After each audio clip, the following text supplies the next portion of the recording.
সুপ্রিয় দর্শক আসসালামু আলাইকুম। আপনারা কেমন আছেন? আশা করি মহান আল্লাহ তাআলার অশেষ রহমতে আপনারা অনেক ভালো আছেন। সো দর্শক, আমি এই ভিডিওতে দেখাবো আপনি কিভাবে টেলিগ্রামে একটা সুন্দর অ্যাকাউন্ট খুলবেন। এ টু জেড বুঝিয়ে দেব, তাই বলছি এই ভিডিও একটুকু না কেটে পুরোটাই দেখতে থাকুন। আমি আছি আপনাদের সামনে নাসির, আপনারা দেখছেন Nasir tech 420 YouTube channel. So চলুন ভিডিও শুরু করা যাক। ফার্স্ট অফ অল আপনি আপনার টেলিগ্রাম অ্যাপ্লিকেশনটাকে প্লে স্টোর থেকে ইনস্টল করে নেবেন। সো দেখুন আমি ইনস্টল করে নিয়েছি। এবার যে কাজটি করবেন, আপনি অ্যাপটার উপর সিম্পলি ট্যাপ করে দিবেন।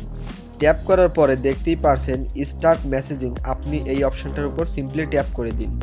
ট্যাপ করার পরে আপনার কিছু পারমিশন চাইবে, আপনি পারমিশনগুলোকে অ্যালাউ করে দিন। অ্যালাউ করার পরে আপনি এইখান থেকে কান্ট্রি সিলেক্ট করবেন। সো যেহেতু আমি বাংলাদেশে আছি, আমি বাংলাদেশটাকে সিলেক্ট করে দিচ্ছি। সিলেক্ট করার পরে আপনি যে কাজটি করবেন, আপনার কাঙ্ক্ষিত নাম্বারটা এখানে টাইপ করবেন। সো দেখুন আমি আমার নাম্বারটা টাইপ করে ইয়েস করে দিচ্ছি। ইয়েস করার সাথে সাথে দেখতেই পারছেন আমার টেলিগ্রাম অ্যাকাউন্টটি করা হয়ে গেছে। সো দর্শক, টেলিগ্রাম অ্যাকাউন্ট করা এটা কোনো কঠিন কাজ না। আপনি সেম এভাবেই কিন্তু একটি টেলিগ্রাম অ্যাকাউন্ট খুলে নিতে পারবেন। আশা করি ভিডিওটি আপনার জন্য অনেক হেল্পফুল হয়েছে। দর্শক, দেখা হবে নতুন কোনো ভিডিওতে।